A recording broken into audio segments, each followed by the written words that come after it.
तो जो battery connection आपको समझ में आ गया होगा, मैं एक बार फिर एक्सप्लेन कर देता हूँ आपको, ठीक है ना। अभी बता रहे हैं समझ में नहीं आया तो मैं एक बार फिर समझा देता हूँ आपको, है ना। बैटरी कनेक्शन होते हैं दो प्रकार के होते हैं, एक सीरीज कनेक्शन होता है, एक पैरेलल कनेक्शन होता है, ठीक है। तो सीरीज में आपको बैटरी दिखाई दे रही होंगी, इन दोनों बैटरी का मान, एक का मान 12 वोल्ट है और दूसरे का मान कितना है, 12 वोल्ट है, ठीक है ना। 12 वोल्ट और 12 वोल्ट। तो ये दोनों सीरीज में कनेक्शन है, ये प्लस सिरा है, इसका भी प्लस, इसका जो प्लस सिरा है इसके माइनस सिरे से जोड़ दिया गया है, और जो माइनस सिरे पर यहाँ पर एम्पियर दिखाएगी और दूसरे जो प्लस सिरे पर है वो क्या दिखाएगा आपको, वोल्टेज दिखाई देगा, ठीक है ना। ये ध्यान रखिएगा। आगे चलते हैं।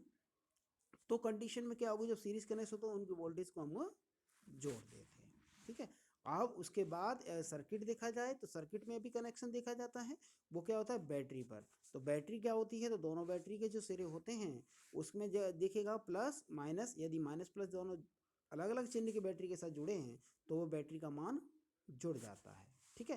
रेजिस्टेंस का जो मान है वही रहेगा, ठीक। आगे चले। अब दूसरी बात, मैंने आपको इसमें करंट फ्लो भी बताया था। करंट फ्लो क्या होता है, प्लस से माइनस की ओर होता है। तो देखिएगा किसी भी एक वोल्टेज को प्रायोरिटी देते हैं तो क्या होता है भाई, प्लस से माइनस, यानी इसकी डायरेक्शन देके इस भी एक वोल्ट की तो ये होगी, तो इसकी भी डायरेक्शन क्या होगी, सेम टू सेम डायरेक्शन रहेगी। जब डायरेक्शन सेम टू सेम होती है किसी भी बैटरी के करंट फ्लो की, तो वो दोनों वोल्टेज को जोड़ दिया जाता है, ऐड कर दिया जाता है, तो वो 20 वोल्ट हो गया, ठीक। दूसरे अर्थ में एक यहाँ पर भी एक नियम मैंने बताया था, वो क्या नियम है कि वोल्टेज के साथ रजिस्टर हमेशा सीरीज में रहता है, और करंट के साथ क्या रहता है भाई, करंट के साथ हमेशा रजिस्टेंस किससे रहता है, पैरेलल में रहता है। ये बस आप ध्यान रखिएगा, ठीक है। अब मैंने इसके बाद आता था पैरेलल कनेक्शन। तो पैरेलल कनेक्शन में क्या होता है, आप देखिएगा, आप नेक्स्ट पॉइंट देखिएगा, बड़े ध्यान से सुनिएगा। जो पैरेलल कनेक्शन होता है इसमें हम दो बैटरी लिए हैं, 12 वोल्ट की बैटरी, ये भी 12 वोल्ट की बैटरी है, ठीक है ना। पहले कनेक्शन में क्या होगा, प्लस प्लस सिरे को जोड़ दिया जाएगा और माइनस माइनस सिरे को जोड़ दिया जाएगा। तो इसके प्लस सिरे को हमने क्या किया, इसके प्लस सिरे से जोड़ दिया गया है, ठीक है। माइनस सिरे को किससे जोड़ दिया है, माइनस सिरे जोड़ दिया, कॉमन कर दिया है। फिर इसके बाद हमने प्लस सिरे को देखा है और माइनस सिरे पर एम्पियर को देखा है। तो प्लस सिरे पर कितना वोल्टेज रहेगा, 12 वोल्ट दिखाई दे रहा होगा आपको, और जो करंट पे जो माइनस पे है वो करंट कितना आ रहा है, 100 एम्पियर के आसपास। तो आप मेन चीज़ क्या होगी, यदि जो बैटरी होती है पैरेलल में जुड़ी होती है तो उसमें वोल्टेज का मान इक्वल रहता है, समान रहता है, और जो आपका एम्पियर है वो आपका ऐड हो जाता है। तो 50 एम्पियर 50 एम्पियर कितना हो गए, 100 एम्पियर के आसपास पहुंच गया, और ये वोल्ट है वो सेम रहेगा, 12 वोल्ट का रहेगा, ठीक है। यानी दो बैटरियों से मिलाकर करके करंट का मान बढ़ाया गया है, ठीक है। पर कैसे जुड़ा है, पैरेलल में, तो उसमें वोल्टेज नहीं जुड़ता है। अब समझिएगा गौर से। अब क्या है, नेक्स्ट पेज पे चलते हैं। तो नेक्स्ट पेज की बात करें तो यहाँ पर मैंने क्या किया है, सर्किट का सीरीज कनेक्शन लिया है। अब बैटरी के पहला कनेक्शन से हमें कोई मतलब नहीं, हमें सर्किट को सॉल्व करना है। तो सर्किट को सॉल्व करने के लिए हमें क्या करना है, हमेशा केवीएल केसीएल का प्रयोग करना है। तो वहाँ पर जो वोल्टेज होगा वो सीरीज में ही होगा, ठीक है ना, रेजिस्टेंस सीरीज में जुड़ा होगा। तो नेक्स्ट जो चीज़ है, इस चीज़ में क्या होगा आपका, दोनों के लिए मैंने क्या किया है, 14 वोल्ट लिया है और 10 वोल्ट लिया है, और दोनों को मैंने किस में जोड़ दिया है, सीरीज में जोड़ दिया है। गौर से देखिएगा, दोनों को मैंने क्या किया है, सीरीज में जोड़ दिया है, और इसके प्लस सिरे से इसके प्लस सिरे को जोड़ दिया। उसमें क्या किया था हमने, प्लस से माइनस को जोड़ा था, है ना। अब क्या हमने क्या किया, प्लस को प्लस से ऐड कर दिया है। उस कंडीशन में सर्किट सॉल्यूशन है, सीरीज कनेक्शन है, सही है ना। तो उस कंडीशन में हमेशा जो वोल्टेज होते हैं उनको घटा दिया जाता है। 14 volt minus 10 volt, total volt कितना हो गया भाई, 4 वोल्ट। जब कभी सर्किट में बैटरियां सीरीज में कनेक्टेड हों, उसके प्लस प्लस सिरे को जोड़ दिया जाए, माइनस माइनस सिरे को जोड़ दिया जाए आपस में, तो वहां पर वोल्टेज का मान कम हो जाता है, ठीक है, सर्किट सॉल्व करने के लिए। ये आप ध्यान रखिएगा, ठीक है ना।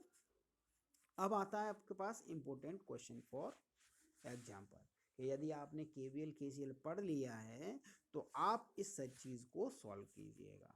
तो आपके सामने मैंने बहुत ही इंपॉर्टेंट क्वेश्चन है, उसको मैंने आपके सामने लिया है। मैं थोड़ा सा इसको इंक्रीज करता हूँ। जहाँ पर जो रेड चिन्ह आपको दिखाई दे रहा होगा, ये चीज़ आपको क्वेश्चन में नहीं आएगा, आपके पास सिर्फ सर्किट आएगा। यदि इसमें नीला पेन, ब्लू, जो ब्लू इंक का प्रयोग किया गया और रेड इंक का प्रयोग किया। ये आपको करना है, ये क्वेश्चन एग्जाम में नहीं आएगा, आपको जो ब्लैक पेन से जितना भी बना हुआ है वो एग्जाम में आएगा, ध्यान रखिएगा इस चीज़ का। तो हमारे पास ये सर्किट दिखाई दे रहा है, इसमें क्या करना है, हमें determine current I1 I2 I3, यानी I1 I2 I3 के मान हमें ज्ञात करने। ठीक, तो हम उसके लिए क्या करेंगे भाई, इन तीनों के लिए मान हमने सर्किट में हमने सॉल्व किया, तो सॉल्व किया तो सबसे पहले हमने क्या किया, 12 जो सबसे बड़ी बैटरी को देखते हैं जो प्रोवाइडिंग कर रही है। तो 200 वोल्ट की एक बैटरी लगी हुई है, यहाँ से हमने कोई एक आई करंट फ्लो कर दिया जिसका मान किसके बराबर है, उस आई का मान, आई दो भागों में बट रही, एक I1 में एक I2 में। ठीक है, I1 I2 में, तो इसको मैं आई मानूं या इसको क्या मानूं, I1 I2। इसके लिए मैंने I1 माना, इसके लिए मैंने I2 माना। ठीक है, ये हमें स्वयं करना है। दूसरी बात, अब इसमें करंट को फ्लो करेंगे किसके अनुसार, प्रायोरिटी फॉर मैक्सिमम बैटरी।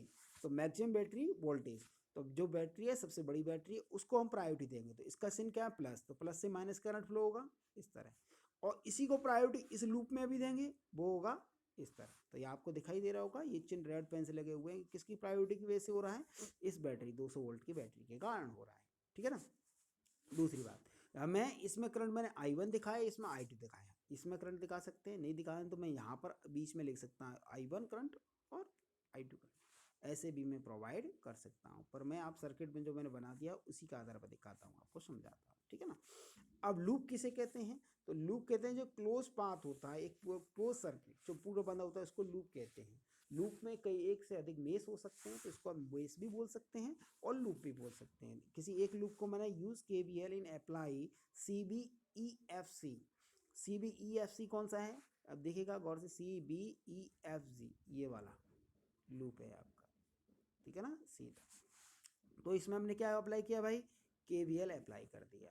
तो KVL के बराबर क्या होता है, sum of voltage is equal to 0, यानी सिग्मा V बराबर किसके बराबर होना चाहिए, 0 के बराबर होना चाहिए। यानी पहले हमें क्या करना है, V का मान निकालना है, जितने भी वोल्टेज ड्रॉप हो रहे हैं उन सबको जोड़ देना है। तो देखिएगा सबसे पहले कौन सी बैटरी देखनी है आपको, 200 वोल्ट की बैटरी देखनी है। ठीक है, अब देखिएगा दूसरी बैटरी के इसके जो इसका प्लस सिरा इसके प्लस सिरे से जुड़ा हुआ है, यानी क्या होगा, घटेगी बैटरी। कौन सी घटेगी, प्रायोरिटी मैक्सिमम वाले को दिया हूँ, उसी के हिसाब से हमने करंट को फ्लो किया है। क्योंकि जो डायरेक्शन आ रही है इस बैटरी के लिए कैसे होनी चाहिए, डायरेक्शन इस तरह होनी चाहिए, घूम के होनी चाहिए, जबकि डायरेक्शन हमने कौन सी बताई है, देखो रेड पेन से इधर घूमते हुए दिखाई है, यानी इसको हमने क्या दिखाया, एंटी क्लॉकवाइज दिखाया है। जबकि इस बैटरी के लिए करंट कहना है उसे इस तरह होना चाहिए, यानी जो 100 वोल्ट का मान है वो किसे है, नेगेटिव, तो ये बैटरी नेगेटिव हो गई 200 माइनस।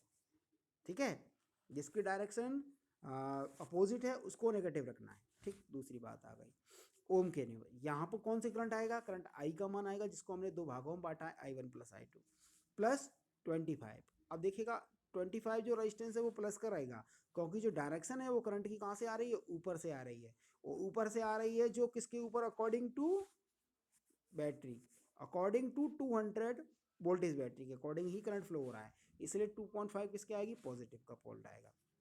ठीक है ना, पॉजिटिव मान आएगा। नेक्स्ट बात करें, घटाने पर 100 आएगा, इसका वोल्टेज 100 हो गया, 5I1 plus 0.25I1 plus 5I2 minus हो गया, टोटल हो गया आपका 100 is equal to 5.25I1 plus 5I2।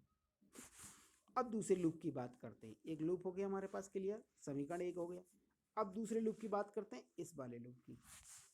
देखिएगा इस लूप में क्या है, 200 वोल्ट को छोड़ दीजिए, अब डायरेक्शन इसके अकॉर्डिंग इसमें फ्लो करी है। ठीक है ना, तो अब देखिएगा इसका जो करंट फ्लो हो रहा है, इसका मतलब ये तो बैटरी अप्लाई हो रही है, 100 वोल्ट की बैटरी आराम से। ठीक है, प्लस की हो गई। अब ये जो प्लस की 110 है, इसके विपरीत दिशा में करंट फ्लो हो रहा है, यानी अपोजिट टू, तो माइनस 110 होगा और प्लस का 100 होगा, तो माइनस के 10 वोल्ट हो गए। ठीक है, मैं नेक्स्ट पेज पे चलता हूँ।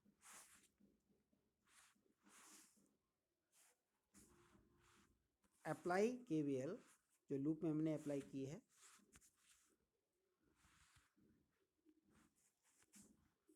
हाँ जी, मैंने कहा था 100 माइनस 110 को, जो दूसरी जो बैटरी है उसकी डायरेक्शन है वो फ्लोइंग करंट के हिसाब से क्या है, अपोजिट है, तो -100।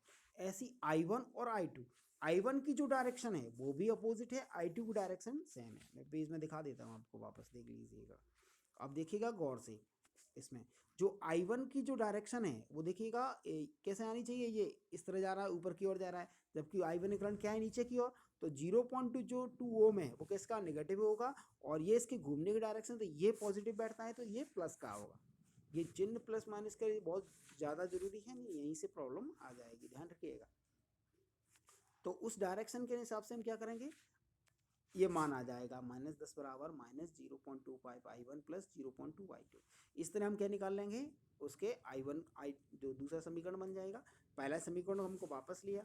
अब हम क्या करते हैं, दोनों इक्वेशनों को इक्वल करते हैं, क्योंकि जिससे ही हमें I1 I2 का मान ज्ञात होगा।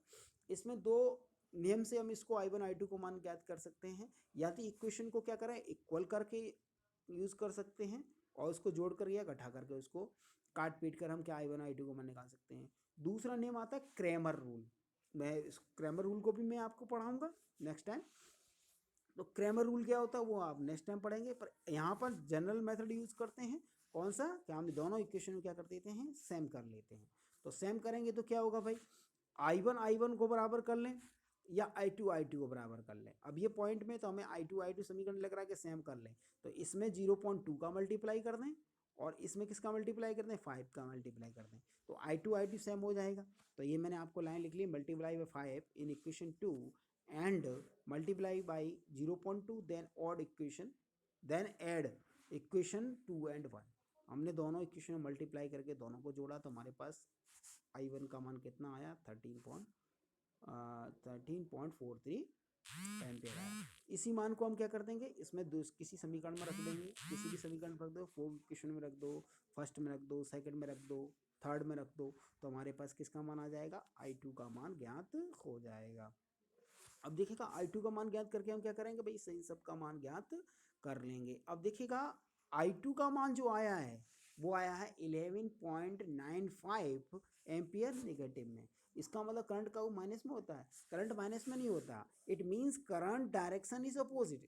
जो डायरेक्शन जो I2 की है वो गलत है, किसके अकॉर्डिंग, वापस डायग्राम में जाते हैं, ध्यान से देखिएगा। मैं वापस कई बार मैं आपको समझाने की कोशिश कर रहा हूँ, बार बार समझाने की कोशिश कर रहा हूँ, और एक अच्छे रिपीट के साथ, जिससे आप सीख सकें।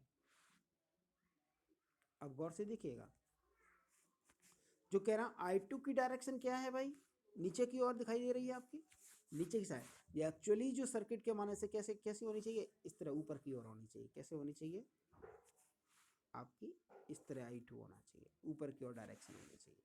तो इसका मान क्या आ जाएगा, पॉजिटिव 11 पॉइंट, पॉजिटिव में 11 एम्पियर लगभग, प्लस 11 एम्पियर आ जाएगा आपका, ठीक है ना, 11 पॉइंट समथिंग जो भी है वो आपकी वैल्यू आ जाएगी। मतलब कहने का जो डायरेक्शन है वो गलत है, वो अपोजिट है, तब हम उसका मान आएगा। क्यों कि इसमें जो बैटरी का मान है ये मैक्सिमम बैटरी है, तो इसके अकॉर्डिंग करंट फ्लो होना चाहिए, जबकि लो बैटरी के अकॉर्डिंग करंट हम फ्लो कर रहे हैं इस लूप में, ठीक है ना। चलो ठीक है, आप समझ गए होंगे। तो हमारे पास टोटल करंट हम निकालेंगे 200 ओम बैटरी में, तो क्या होगा, I1 I2 दोनों को जोड़ लेंगे, हमारे पास आ जाएगा 18.48 एम्पियर के आसपास हमारे पास वैल्यू आ जाएगी, ठीक है ना। अब हम देखते हैं नेक्स्ट क्वेश्चन की बात करें, नेक्स्ट चलते हैं नेक्स्ट पेज पर, ये वाला क्वेश्चन। और इसमें भी दो मेथड है। इसमें क्या करना है, डिटरमाइनेशन करंट 20 ओम रेजिस्टेंस, हमें करंट का मान निकालना है इस 20 ओम पर। तो एक की बार मैंने क्या किया है आपको इसमें क्या कि एरो का चिन्ह नहीं बताया, क्योंकि ये क्वेश्चन इस तरह आएगा, एरो का चिन्ह हमें लगाना है और करंट फ्लो हमें करना है। तो पहला सर्किट मैंने आपके सामने ये बनाया है, जिसमें अकॉर्डिंग टू 120 वोल्ट के अकॉर्डिंग हमने क्या किया, करंट को फ्लो किया है। तो इसकी डायरेक्शन क्या होगी, प्लस से माइनस की ओर, तो ये डायरेक्शन बनेगी और ये बनेगी। I1 करंट इसमें फ्लो किया, I2 करंट इसमें फ्लो किया। और जब हम I1 I2 इसमें देते हैं और किसके अकॉर्डिंग दिखते हैं, 120 वोल्ट के अकॉर्डिंग दिखते हैं, तो आप देखिएगा दोनों का मान किससे आएगा, गौर से देखिएगा इसमें। हाँ जी, तो ये देखिएगा I1 ऊपर से आ रहा है और I2 नीचे से जा रहा है, यानी इस जो मेन परत पर पे जो मेन पॉइंट है जो क्या है 20 ओम, इस पर क्या एक तो करंट ऊपर से आ रहा है, एक करंट नीचे से आ रहा है, तो यानी क्या करेंगे, दोनों घट जाएंगे, I1 माइनस I2 हो जाएंगे। अब देखिएगा दूसरा नियम, कई नियम है, तो दूसरे नियम में क्या है, मैंने दूसरा सर्किट बनाया 120 वोल्ट के अकॉर्डिंग करंट नहीं फॉलो किया, मैंने हर लूप के वोल्टेज के अकॉर्डिंग करंट फ्लो किया। 120 के हिसाब से इसमें करंट I1 फ्लो किया और 65 वोल्ट के हिसाब से इसमें करंट फ्लो किया। तो जो बीच की परत पे दोनों का मान दिखेगा, ये करंट दोनों ही कहाँ से आ रहे हैं, ऊपर से आ रहे हैं। तो यहाँ पर जो मान होगा वो किसके बराबर होगा, I1 प्लस I2 होगा। और इसी के अकॉर्डिंग मैंने इस सर्किट को सॉल्व किया है। तो आपको क्या करना है, ये वाला जो क्वेश्चन है माइनस वाला, इससे सॉल्व करना है और वैल्यू को लगभग इसके बराबर लाना है। यदि लगभग मान समान आ जाता है आपका, तो क्या कह सकते हैं हम उस चीज़ को, कि आपने निकाला गया जो सॉल्यूशन है वो आपका सही है। ठीक है ना। तो चलते हैं इस सर्किट को हम सॉल्व करते हैं। अब हमारे पास 14 मिनट रह गए हैं, तो 4 मिनट रह गए हैं ओनली। तो उस चीज़ के अकॉर्डिंग हम सॉल्व करते हैं इसको। देखिएगा, सॉल्व किस सर्किट को, इस सर्किट को हमने सॉल्व किया है। तो इस सर्किट के अनुसार क्या आएगा, apply KVL in loop ABEFA। तो ABEFA कौन सा है भाई, ये वाला लूप है, पहला वाला लूप। तो पहले वाले लूप में हमें क्या करना है, करंट फ्लो करना है। तो क्या होगा, 120 वोल्ट ही दे रखा है, 10I1 हो गया, 20 में I1 प्लस I2 दोनों आ रहे हैं, और 30 जो ओम है इसमें सिर्फ I1 करंट आएगा। दोनों को जोड़ेंगे तो हमारे पास 120 बराबर 16I1 प्लस 20I2 होगा। ठीक है ना। ओके संदीप बेटा स्क्रीनशॉट निकालिएगा, है ना। नेक्स्ट पेज पे जाते हैं। तो दूसरे पे KVL अप्लाई करेंगे। तो दूसरे पे KVL अप्लाई करेंगे तो हमारे पास आ जाएगा 16.5 वोल्टेज है हमारे पास, उसमें I2 है, और 20 पर वापस क्या आ रहा है, I1 प्लस I2 दोनों आ रहा है। दोनों इक्वेशन को लिखेंगे, काटा पीटी करेंगे तो ये दिखेगा, मैं जो समीकरण 1 है हमारा क्या इतना आ गया, 6 बराबर 3I1 प्लस I2 आ गया। किसके माध्यम से, एक बार हमने क्या 10 से डिवाइड कर दिया, एक बार हमने किससे डिवाइड किया इसको, नेक्स्ट बार हमने 2 से डिवाइड किया, तो 6 बराबर 3I1 प्लस I2 हो जाएगा। इसी प्रकार इक्वेशन जो 2 है उसमें हमने क्या किया, 5 से डिवाइड कर दिया है, 5 से डिवाइड किया है तो हमारे पास 13 प्लस 4I1 प्लस 60I2 हो गया। दोनों इक्वेशन को बराबर कर दिया है, तो इसमें मल्टीप्लाई कर दिया 4 का इक्वेशन फर्स्ट में, और इक्वेशन 2 में 3 का मल्टीप्लाई करके हमने क्या किया, I1 को कॉमन कर किया है और फिर घटा दिया गया है। तो घटाया है तो हमारे दोनों चिन्ह, ये नीचे वाला चिन्ह हमेशा क्या हो जाता है, प्लस का माइनस, माइनस का प्लस हो जाता है। तो 39 प्लस का था, ये माइनस का हो गया। ये नीचे का प्लस का 12 है तो उसके नेगेटिव का हो गया, 48 नेगेटिव का हो गया। घटाया तो हमने 15 माइनस बराबर माइनस के 42I2 आएगा। इससे I2 आ जाएगा हमारे पास 0.35। इस ये मान को हम किसी समीकरण 1 में रख देंगे तो I1 का मान आ जाएगा। यानी current flow in 20 ohm resistance में हम देखेंगे तो क्या निकल रहा था, उसमें दोनों करंट का मान I1 प्लस I2 आ रहा था, वो आएगा 1.88 प्लस 0.35, उस जोड़ोगे तो आप कितना आ जाएगा, 2.3 एम्पियर आपका मान आ जाएगा। ठीक है ना। तो इस प्रकार मैंने आज आपको अपने माध्यम से सिखाने की कोशिश की है। तो आज आप कह सकते हैं कि